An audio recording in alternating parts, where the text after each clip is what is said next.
Olá, sejam muito bem-vindos à Rádio SBOT, o podcast oficial da Sociedade Brasileira de Ortopedia e Traumatologia. Hoje teremos o episódio do programa Dia a Dia com um dos temas muito importantes, que é como eu trato a lombalgia, o papel das infiltrações. Eu sou o Dr. Marcos André, sou aqui de Recife, sou cirurgião de coluna, né? Trabalho no Instituto ITORC, né? E sou médico também do Hospital Português, né? Hospital de Beneficência Portuguesa. O nosso evento de hoje, teremos como participantes o doutor Alberto Gottfried, Rony Brito, Gustavo Borges e André Ligieri, né? Todos cirurgiões de coluna, ortopedistas, né?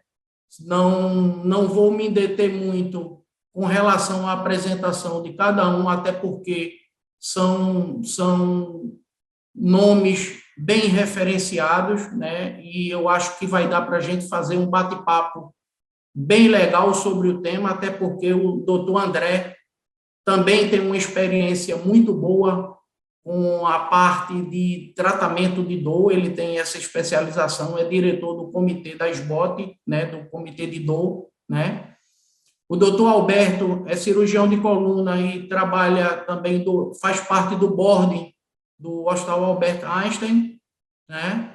E aí a gente formou um time hoje bem legal para a gente poder fazer a condução desse tema, que é um tema de saúde pública, né, o tratamento, o papel dessas infiltrações no tratamento da síndrome de dor lombar, né?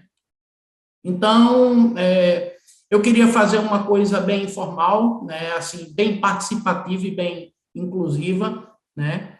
E queria saber de cada um de vocês, né, a priori, como que vocês utilizam, né, essa ferramenta tão importante das infiltrações, né, no tratamento da dor, né?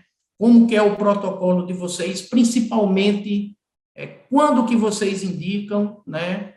Quando que vocês contraindicam, né? O que vocês normalmente utilizam, né? Poderíamos começar com o doutor Alberto, né? Queria escutar um pouquinho qual o protocolo, né, de indicação, como o senhor consegue conduzir e indicar, né, nesse tratamento aí da lombalgia, né? Passar um pouco a sua experiência aí da sua prática médica nessa área. Muito bem, então, em primeiro lugar, obrigado pelo convite, SBOT e todos os participantes aqui. É um prazer sempre falar sobre coluna vertebral, e o tema infiltração é muito recorrente e, sem dúvida alguma, merece esse destaque, e essa é a nossa conversa de hoje. Acho que a primeira coisa importante, né, para quem escuta, sendo especialista ou não, é que dor lombar, parece que não, mas é um desafio para nós, cirurgiões de coluna e outras especialidades também, tratarmos. Por que eu digo isso? Porque parece uma coisa muito simples, mas muitas vezes a gente não tem um diagnóstico causal definido. E fica muito difícil você propor qualquer tipo de tratamento quando não se sabe a causa, a origem do problema. A gente está cansado de saber que dor lombar é multifatorial, né? O que quer dizer isso? Quer dizer que muita coisa pode dar dor lombar, né? E nem sempre exames de imagem nos ajudam a entender melhor o problema. Então, respondendo a sua pergunta, eu acho que a primeira coisa, quando nós estamos à frente de um paciente com dor lombar, fala de dor lombar crônica, porque dor lombar aguda, a natureza resolve, né? Eu acho que são casos, eu particularmente não tenho o hábito de fazer nenhum tipo de procedimento para dor lombar aguda. Mas seria até interessante ouvir a opinião dos demais. Mas na dor lombar crônica, eu acho que a primeira coisa é fazer um bom diagnóstico. E aí entra sair um pouco dos diagnósticos que a gente está acostumado, né? Que é síndrome facetária, por exemplo, ou estenose lombar dando dor, nos glúteos, e pensar em diagnósticos do tipo artropatia soronegativas, né, que às vezes acontece. A paciente procura o ortopedista, mas na verdade ele tem uma espondilite anquilosante que está abrindo. Ou casos, por exemplo, eu já tive um caso de um osteoma osteoide que rodava, infiltraram, fizeram de tudo e era um tumor osteogênico.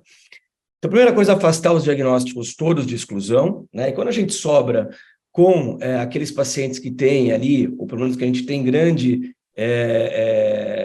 probabilidade de dor facetária, né? Eu acho que é aí que, para mim, entra as infiltrações, o papel das infiltrações, que seriam os pacientes que têm dor lombar crônica, que piora com a extensão, que não tem compressão neural, não tem alteração neurológica, e tentaram um tratamento clínico prolongado, bem feito, né? Esse é outro ponto importante. Eu acho que aí sim, nesses pacientes, o papel da infiltração, eu acho que cabe, né, ao meu ver, e acaba ajudando tanto com diagnóstico, né, e muitas vezes como terapêutica. Obrigado, doutor Alberto. Por isso que eu coloquei, assim, de forma bem enfática, né, a dor lombar crônica ela é uma síndrome, né? Então, a gente pode ter aí várias facetas, vários diagnósticos e a gente só pode direcionar realmente as infiltrações partindo de um diagnóstico bem preciso, né? Doutor André, eu queria agradecer a sua presença e você falar um pouquinho sobre... a gente vê que as infiltrações, a gente pode fazer infiltração da faceta, a gente pode fazer uma infiltração ou um bloqueio direcionado para a raiz nervosa, para o músculo. Como é que você faz esse planejamento dentro da sua propedêutica, juntando o exame clínico, exames de imagem? Como é que é o seu planejamento nesse sentido? Gostaria muito de escutar a sua opinião, já que, quer dizer, você, além de cirurgião de coluna, também tem essa especialização em dor, talvez tenha uma visão um pouco diferente aí dos cirurgiões, né? Pois é, olá a todos. Primeiro, antes de mais nada, agradecer o convite da SBOT. Para mim é uma honra poder estar com vocês aqui e já fazer uma pequena correção.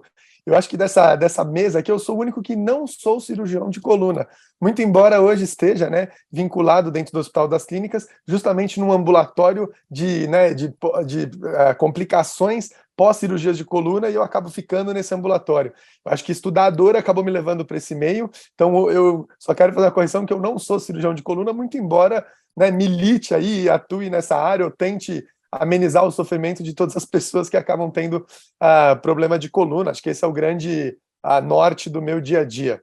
Mas essa pergunta, eu acho que ela é muito interessante, passa um pouco pelo que o Dr. Alberto estava comentando, que acho que é uma premissa que é fundamental na história do planejamento de qualquer intervenção, que acho que a intervenção começa numa boa seleção, e selecionar bem aquela pessoa, aquele doente, aquele indivíduo que nós vamos fazer algum tipo de procedimento, obviamente passa por uma avaliação. E nós temos alguns dados que são meio tristes, né? Quando a gente olha com o viés de quem faz dor crônica, muitas vezes você vê pacientes que foram muito mal selecionados e que acabaram sendo submetidos a procedimentos que talvez não fosse o melhor momento ou o melhor procedimento para aquele paciente naquele momento, e acabaram evoluindo com falha dessas intervenções, seja de um bloqueio, de uma infiltração, seja eventualmente até de um ato cirúrgico. E isso acontece não só na coluna, é claro, hoje a gente está falando aqui de coluna, e eu acabo ficando ali, né, no Hospital das Clínicas, justamente nesse serviço que é o ambulatório de coluna. Então, o que eu vejo hoje é assim, muito paciente que foi mal triado, mal selecionado. Então, essa pergunta do planejamento ela é fundamental.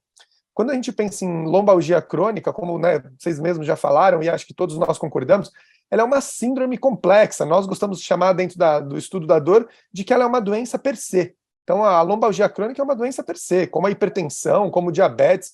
É uma doença que a gente, obviamente, fica tentando estudar cada vez mais, tentar chegar em causas, mas que a gente sabe que essa etiologia multifatorial faz com que, às vezes, mesmo pacientes que tenham, por exemplo, síndromes facetárias clássicas, talvez não respondam da mesma maneira como um paciente que não tem uma lombalgia crônica. Então, às vezes o paciente tem uma lombalgia crônica, ele tem um padrão que parece ser facetário, sei lá, uma piora da dor à extensão, ele piora quando dói no decúbito ventral, algumas situações que você fala, bom, isso tem cara de faceta, tem um padrão de dor facetário na semiologia que você emprega, você faz uma intervenção voltada para faceta e o paciente não melhora. Porque a gente sabe hoje que existem vários outros problemas, né, e comemorativos que levam o paciente a deixar esse quadro dessa maneira tão crônica e arrastada. Então, existe o quadro da sensibilização central, que a gente gosta muito de tratar e preparar o paciente antes da intervenção, então já falando um pouco do planejamento. Então, eventualmente, fazer algum tipo de modulação central com algum fármaco ou com alguma terapia não farmacológica, isso ajuda muito e prepara para que a gente aumente melhor a seletividade desse indivíduo. Então, de certa forma, você está tentando melhorar a sua acurácia pré-teste, para depois, na hora que você faz a intervenção, você tentar ter um melhor valor preditivo positivo. É como se fosse isso do ponto de vista de filtro. E como que a gente faz isso? Vendo quem é o paciente que é mais catastrófico, quem é o paciente que tem um perfil sociocultural ruim, quem é o paciente que já tentou algum bloqueio e não deu certo, né? Será que aquela estrutura, a semiologia tem que estar muito bem exemplificada? Então, o que a gente acaba vendo na prática muito são pacientes com causas mistas, ou seja, ele tem um componente de faceta, mas ele também tem um componente de disco, ele também tem um componente ali de dor axial, ele pode ter um quadro inflamatório. Então, quando chega nesse quadro de lombalgia crônica, o ideal, eu falo, é ir limpando como se fossem cascas de cebola. Vai tirando da frente até você achar. E nesse sentido, a intervenção, a infiltração, ela pode ser uma arma poderosíssima. Por quê? Poxa, eu acho que ele tem esse misto todo, mas o que é preponderante nesse caso é a raiz. Poxa, vai lá e seleciona uma raiz, faz com calma. Teve uma ótima resposta, que legal. É por aí o tratamento. Pode ser que a própria infiltração e o bloqueio só permita ali uma fase de lua de mel para uma boa reabilitação. Mas pelo menos ajuda a nortear o tratamento e as nossas escolhas. Então, eu vejo muito dessa forma. O planejamento, talvez, de quem vem do viés da dor, é limpar essas inúmeras cascatas e camadas que o paciente vai ganhando, né, à medida que os anos vão passando e ele vai cronificando na dor. Acho que, de uma maneira ampla, a resposta seria essa. Boa abordagem, né? Agora vamos conversar um pouquinho com o Dr. Rony.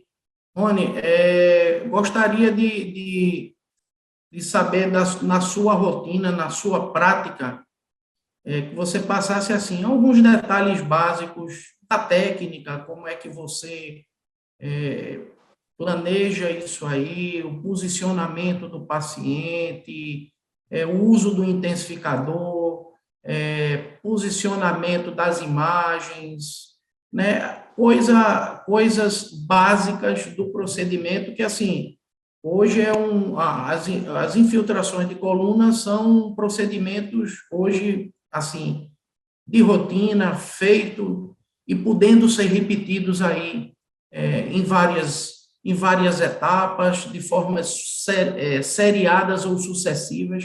Então, explica aí um pouquinho para os nossos ouvintes como é que é a sua rotina, qual é o seu protocolo da técnica em si, da execução do processo. Olá para todos, quero agradecer a SBOT também pelo convite, mandar um abraço para todos os participantes, foi uma satisfação muito grande estar aqui falando com vocês hoje. A primeira coisa é a gente, como foi falado pelos dois colegas aí, a gente tem que tentar fazer um bom diagnóstico para depois fazer uma boa técnica, para a técnica ter um efeito ser efetiva, né, ela precisa ter um bom diagnóstico. Eu brinco aqui e falo que é como se fosse um sniper, né? O bloqueio é como se fosse um sniper que você tem que estar ali, dar um tiro no local onde está o problema do paciente. Até porque ele serve também não só como terapêutico, como um propedêutico também.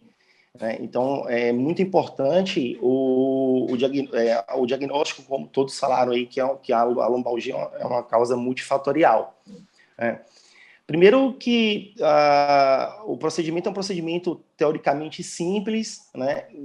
O paciente, geralmente, que quando eu indico, tecnicamente falando, eu faço no centro cirúrgico, porque justamente como o Dr. Marcos falou, eu preciso do intensificador de imagem para eu chegar no local que eu acredito que seja o problema do paciente, né? Com segurança para eu injetar a medicação. Aqui a gente usa tem um anestesista para fazer uma sedação do paciente, para ficar mais confortável para o paciente.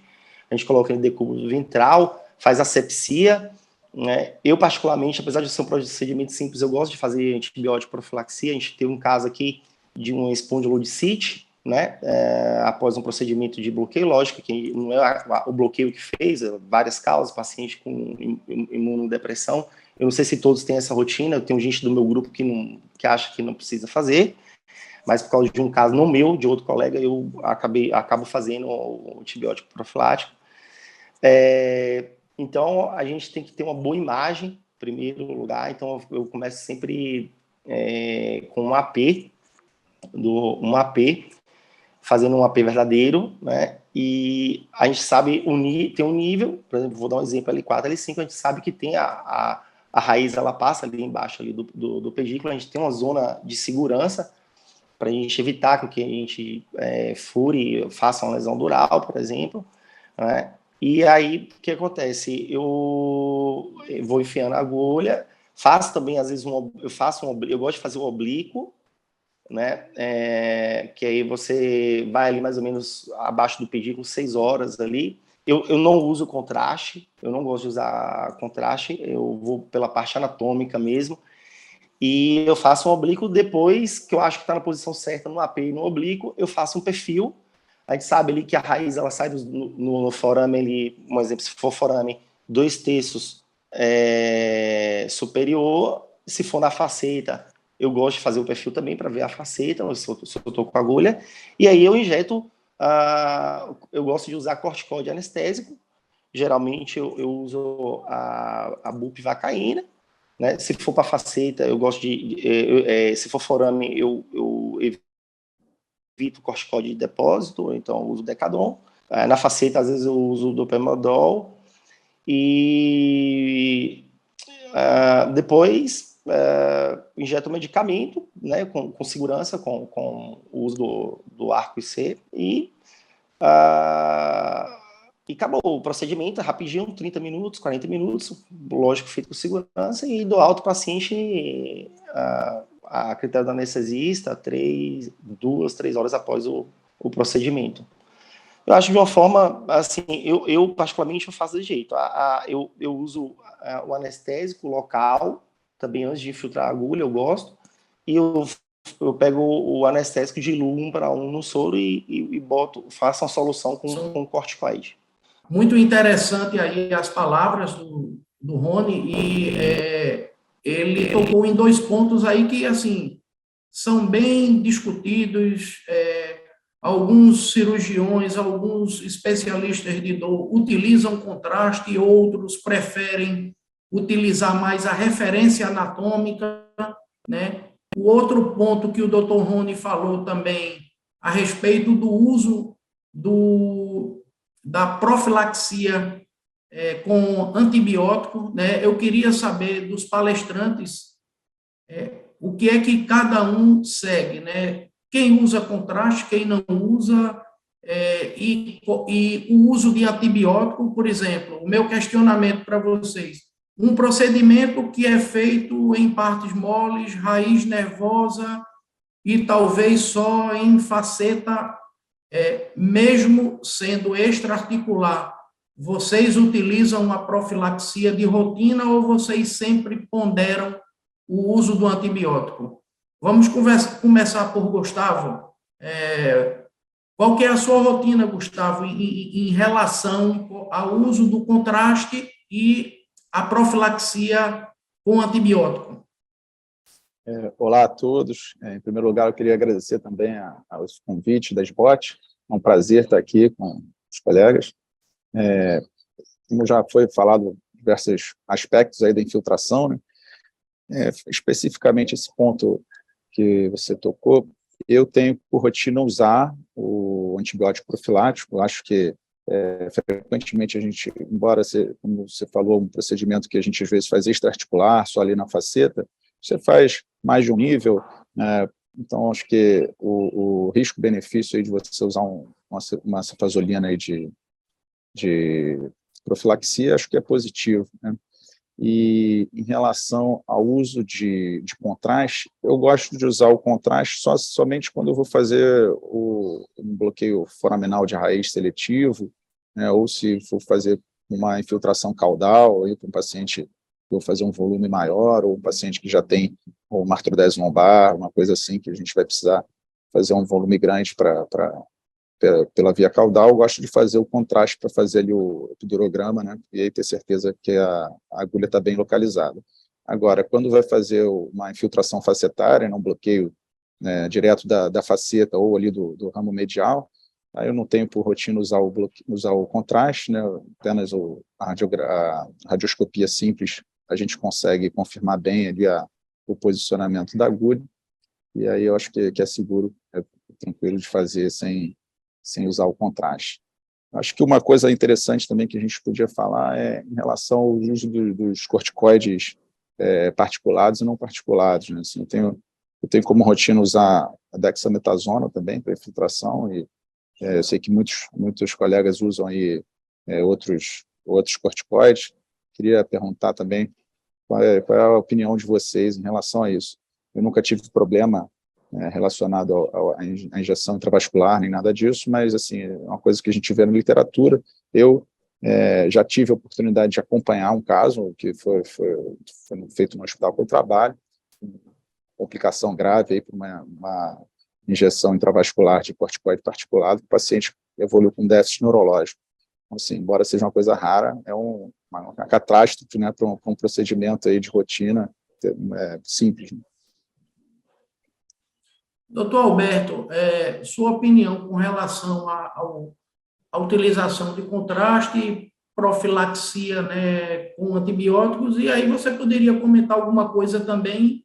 É uma coisa bem discutível, né, bem discutida, qual o corticoide que iremos selecionar, né? Eu, particularmente, uso muito a dexametasona, né?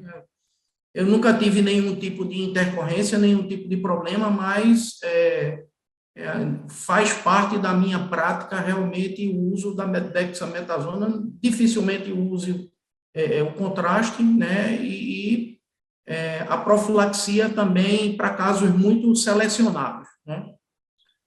Muito bem, eu vou tentar passar aqui ponto a ponto, sem me estender demais nesses tópicos aqui que foram levantados. O primeiro deles é o uso do antibiótico. Eu não faço antibiótico profilaxia. A gente segue bastante aqui no Einstein, né? Tem uma cartilha para antibióticos, e se a gente sair da linha, a gente toma puxão de orelha aqui, né? Uma delas é a indicação e outra é o tempo do antibiótico. Às vezes faz uma baita de uma artrodese, dá 24 horas, aparece o alarme lá para suspender o antibiótico, né? E aí de quem não suspende, né? Então, uma coisa que a gente aprendeu ao longo do tempo e que dá certo, viu? Às vezes, cirurgias grandes, suspende o antibiótico mesmo antes, vai embora para casa sem... Já há muito tempo a gente faz isso, e não é isso que acaba mudando a taxa de infecção. Então, para infiltração, via de regra, eu não uso antibiótico, e a gente faz um bom preparo, enfim, uma boa antisepsia e uma boa asepsia local. Sobre a agulha, um ponto importante que a gente, quando fala de infiltração de faceta em si, a gente acaba usando aquela agulha pretinha convencional de raquianestesia, né? A menos que o paciente seja muito grande, obeso, e aí você acaba pedindo a agulha de obeso, né? A mesma agulha, só que de obeso. Ou agulha amarela também, eu até prefiro amarela, eu não tenho aqui perdão de cabeça as medidas, se alguém tiver, fica à vontade para colocar. Que é um pouquinho mais grossa do que a preta convencional, e ela dá um pouco mais de firmeza no trajeto. Agora, quando foi falado de forame, né, quando eu faço infiltração foraminal, aí sim eu troco a agulha. Aí eu prefiro uma agulha de obeso, já de largada, porque o trajeto foraminal é um pouco mais longo, e a agulha convencional, muitas vezes, ela chega na pele do limite ali, e não dá a profundidade mínima necessária para entrar no forame. Sobre contraste, né? Para infiltração, para lombalgia, eu também infiltro o ramo dorso medial. Então, é um lugar que não é uma cavidade fechada, né? Então, eu não vejo muita razão de usar o contraste.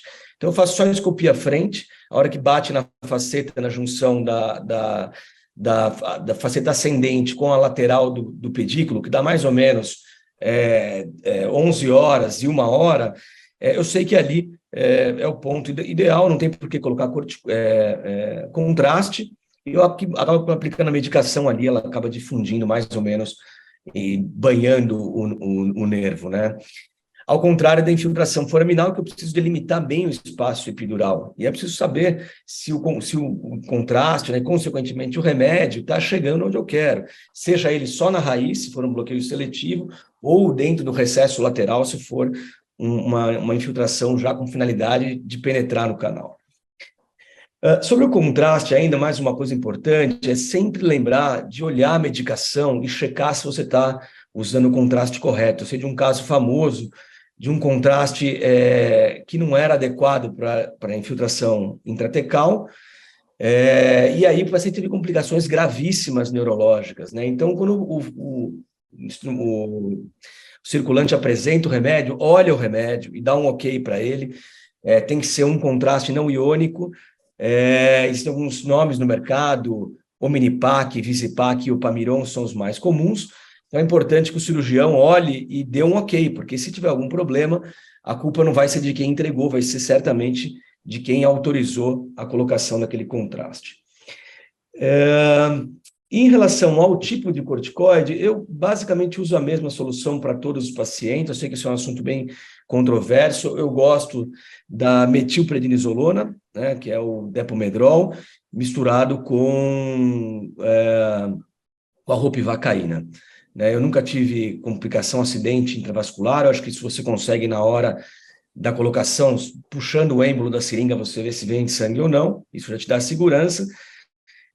Mas uma outra complicação que eu já vi, já vou aproveitar para falar aqui, não sei se a gente vai ter tempo de voltar à palavra, foi a calcificação de um cisto facetário, né? E que depois de uma infiltração facetária, foi feito pelo pessoal da intervenção, eles infiltraram dentro da articulação, a paciente 6 meses depois calcificou um cisto, teve sintomas do cisto, a gente acabou operando o cisto, e que foi bem documentado, que ela não tinha antes da infiltração, e logo depois da infiltração rapidamente calcificou, e foi um caso bem interessante. Os cardiologistas falam que não é tão importante assim, não vale a pena a gente publicar, deixa para lá, mas é uma complicação que depois disso eu acabo falando para o paciente, que pode acontecer de calcificar algum cisto facetário por conta do corticoide.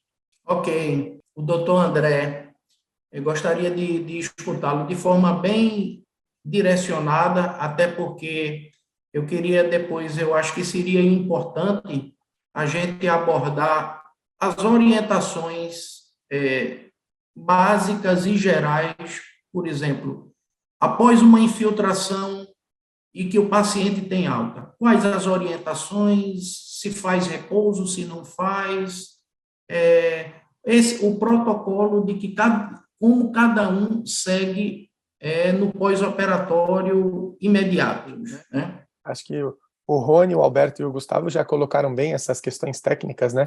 Do que dá para usar, do que não dá. Sabemos que tem justamente essas dúvidas, né? E existem muito da escolha de cada um, de que substância usar, particulado, não particulado. Um cuidado que, né, nós temos a visão de quem faz a intervenção em dor. Um cuidado que a gente tem muito é tentar, quando for fazer alguma intervenção acima do nível de L2, tentar evitar os particulados, justamente por causa da história da artéria, de Adam-Kiewicz. A gente sabe que existem também algumas variações anatômicas de artérias que saem mais baixas e que podem nutrir eventualmente a medula e causar algum tipo de síndrome não desejada, né, algum efeito adverso. Graças a Deus nunca tivemos isso. E do ponto de vista de reabilitação, uma coisa que a gente tem, né, por premissa lá no grupo, nós somos um grupo multiprofissional dentro do IoT, e que a ideia é reabilitar o quanto antes. Então, às vezes até faz um bloqueio teste, ou nesse caso está fazendo um bloqueio já pensando em tratar, de certa forma, parte do problema, parte da sintomatologia, que é a dor nesse caso. A gente gosta de fazer uma reabilitação precoce. A gente entende que essas intervenções não são intervenções muito agressivas do ponto de vista estrutural, mecânico. Habitualmente pedimos para os pacientes ficarem de 48, 72 horas levando uma vida normal, não em repouso, mas sem fazer grandes atividades físicas, e após a intervenção, o mais precoce possível, tentamos voltar com todo o processo normal de reabilitação, seja de fisioterapia, eventualmente alguma atividade física que o paciente estava tentando prescrever. Tentamos fazer esse retorno de uma maneira bem precoce, o mais acelerado possível. porque temos uma demanda por parte dos tecidos de não ficarem parada. Eventualmente, quando o paciente está muito doloroso, podemos associar algumas técnicas, especialmente, por exemplo, laser, eventualmente um laser para tecidos mais profundos, ali dependendo do tipo de lesão, do tipo de estrutura que foi feita, mas no geral o retorno é bem precoce às atividades. Doutor Gustavo, por favor, que orientação de pós-operatório normalmente o senhor segue para os seus pacientes, né? Reabilitação precoce, espera um pouco mais? Gostaria aí de escutar sua opinião e que protocolo é seguido aí pelo senhor e pela sua equipe. Assim como o André falou, né, é um procedimento que a gente estimula o paciente a voltar rápido às suas atividades. Assim, no primeiro dia, no dia do procedimento, no dia seguinte, evitar um pouco de esforço, né, só para não ter aí uma dor local, mas já lembrando que isso é parte de um tratamento, então acho que esse paciente tem que ser estimulado, né, principalmente aproveitando aquele alívio, né, que você faz um anestésico local, ele já vai ter um certo alívio, então estimular ele a se mexer, a voltar para a fisioterapia, voltar a fazer alongamento, voltar a fazer a reabilitação que ele já deve estar fazendo, mas assim, reforçar ele que é uma coisa que é feita para ele ficar mais ativo do que ele era, né? Então, acho que isso é importante, você conversar bem com o paciente já para ele fazer um repouso bem passageiro ali, só naquele dia, no dia seguinte, no máximo, e imediatamente aí voltar a uma atividade de reforço muscular, de alongamento, de fisioterapia, o tratamento adjuvante que ele está fazendo ali para a dor crônica. Então, eu tento sempre estimular o paciente a não ficar parado, voltar rápido aí a fazer atividade física. Obrigado. E você, Rony, passa aí para os nossos ouvintes aí a sua rotina, né? Que protocolo que você segue?